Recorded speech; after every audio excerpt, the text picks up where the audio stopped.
Hello, hello, and welcome back, everyone, to another journey through the realms of the astral plane. I am the Astral Tourist. Today, I will be sharing a peculiar but fascinating astral projection I had last night. A journey that took me to a strange but hauntingly familiar place. So let's step on into it. I found myself in a barren landscape. Nothing but gray sand and dust, all devoid of life. The sky was dim, the air felt still, as if time itself had frozen. I wondered if I was somewhere post-apocalyptic.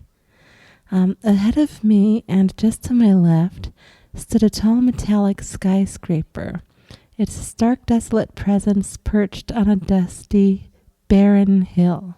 I can't say barren enough times in this podcasts for this place. Oh my gosh. I counted at least 10 windows on each floor, and there seemed to be hundreds of floors. I didn't count up all the floors. But 10 windows at least on every side of the building as I was panning around it on every floor. The place felt oddly familiar, but I couldn't quite place why. I panned around with my 360 vision, inspecting the surroundings further. There were no plants, flowers, animals, or trees as far as I could sense. This was a liminal space suspended beyond the normal flow of time, even astral time. I mean, this was still very liminal, even astrally. I phased into the building, intending to just float through it and into it, but instead I immediately phased. I found myself inside without any sense of motion at all, really. And once inside, it wasn't the sterile corporate atmosphere I might have expected. Instead, I found myself in front of an enormous classroom. In the enormous classroom, really. I was floating behind a long wooden desk that looked very basic. And there was a massive chalkboard behind me. Think of it as high-ceilinged, empty, except for rows upon rows of desks. And at each desk sat an adult student, and these were all different ages and nationalities. Some were in suits, others were just, in pajamas, some people were in dresses. They all looked like from a variety of cultures. And this is just from a brief perusal of the room. And there were at least, I wrote down 50 to 75, but there may have been more. And like I said, very eclectic. And I was getting like a super, super beyond human eclectic vibe too. But I was still like just taking everything in. So I felt like they were all connected, and maybe even just by the space itself. Apologies for my voice again. I'm still dealing with the end of a particularly nasty respiratory virus thing. But it's on its way out, so that's good. So continuing on, there I was in the front, just phased in there, standing as the instructor guru lady, and they're all looking at me, like, oh, okay. But the role felt so natural, as if I had been there many times before, and I did. I kept getting this, huge sense of deja vu. I wasn't just there to teach. I was guiding them, these souls, through some kind of cosmic integrative learning. The word integrative kept, flooding into my mind. Integrative. And then, right then, information about why I was there flooded right into me, like immediately. Like it was just like a download, a matrixy download. And it was spontaneous too. Perhaps that word integrative triggered it, I think. And I knew that my task was clear. 2 assignments needed to be handed out. And a future class date had to be set. So the next astral meetup was set for 2 weeks from now, which just felt like it was the natural thing to do, which was about 2 or 3 days ago. And one of the assignments would be due then. And the next meetup after that would be for 2 weeks afterwards, 2 weeks later. I attempted to write it all out on the board, but I could only get a few letters to appear. One of the students was nice enough to telepath over to me and remind me that I had already given them the information telepathically, and each person had also received individual papers. So it seemed I wasn't really changing anything. I was just reaffirming what we had already decided on in the previous classes, even though I still couldn't remember what those previous classes were, unfortunately. So here is where it gets more interesting. I asked if there were any questions, and nobody had questions about the assignments, whatever those may have been, but many were curious about Earth, and some students had signed up for the class because I was from Earth. That was their main reason for signing up, even if they didn't previously, if they weren't interested in the class or whatever, they still were interested in Earth. And since I was from Earth, they were going to be there. And one eager student in particular directed my attention to the center of the room. This lady was mostly just glowing. She was just not really a ball of light, but just sort of, I don't know, like puffy white light, I guess. I don't know.